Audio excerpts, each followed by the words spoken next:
How do you see tomorrow night's game playing out? What's the key to the Friday night Chiefs-Chargers game? I'm really excited about this one. Obviously, a great way to start the season. The Chiefs, I think my big storyline with them is we always hear about Super Bowl hangovers. And, getting blown out the way they did in the Super Bowl, kind of went into this thing going, okay, are they going to take a step back? Everybody's asking, is the dynasty over? All of that sort of stuff. What I really enjoyed when we did the interviews is to a man, Coach Reed, to Patrick, to Travis. When you asked them about the Super Bowl, the first thing they said was, I didn't play well enough.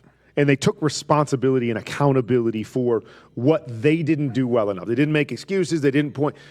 Hey, I have to be better. And it really felt like they were motivated. And they went back in the offseason, and Travis is in great shape, and Patrick's in great shape, and Coach Reed is, trying to uncover the new things that they need to do or figure out the problems that they had last year. And they seem like a really, really motivated team to come back out and say, hey, this thing's not over. We got to live with the results of the Super Bowl, but we are ready to compete once again. So I want to see how they come out. I think they're going to come out flying. I think they're going to be aggressive. And I'm excited to see this version of the Chiefs. And then on the other side with the Chargers, the theme that I pulled from a lot of our interviews was, yeah, we've done a nice job the last couple of years, and we've been in the playoffs.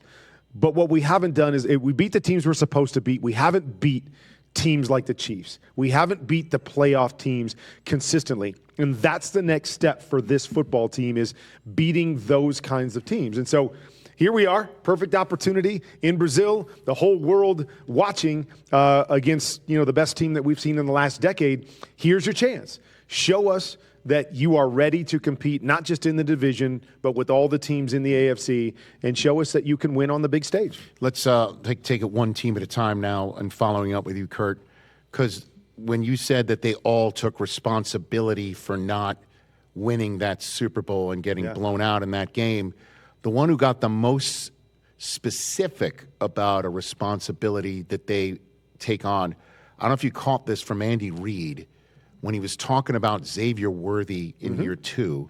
He said that there's, he's going to be involved in the game plan with some plays that he said, I should have put in for the Super Bowl more. Like, did you catch that? More involved in the Super Bowl. Did you catch that reference? Yeah, I did. And I took a note on that one. Because Xavier, during the playoffs, it took a huge uptick for them in terms of, the yak and using him in the screen game and getting him touches with that explosiveness. And so, when he said that, he's like, I should have done more of that in the Super Bowl.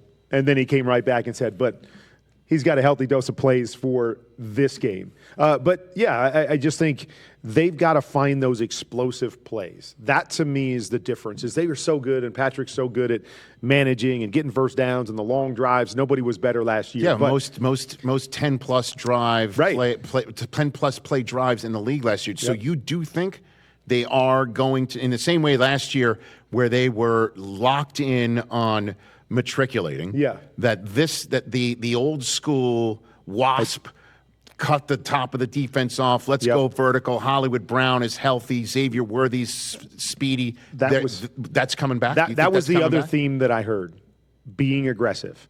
And, you talked about different nuggets that you pick up.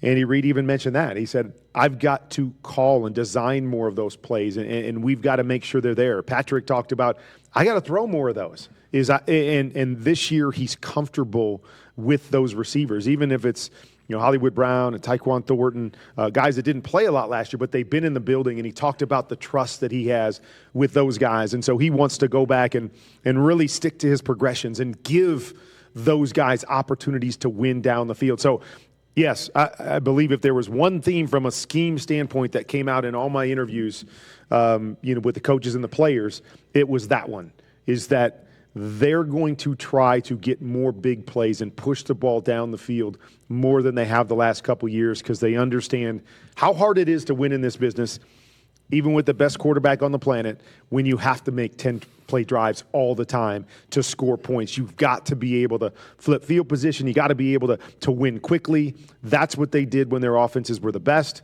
That's what they want to get back to. Check us out every single day streaming live on Disney Plus and the ESPN app 12 to 3 Eastern.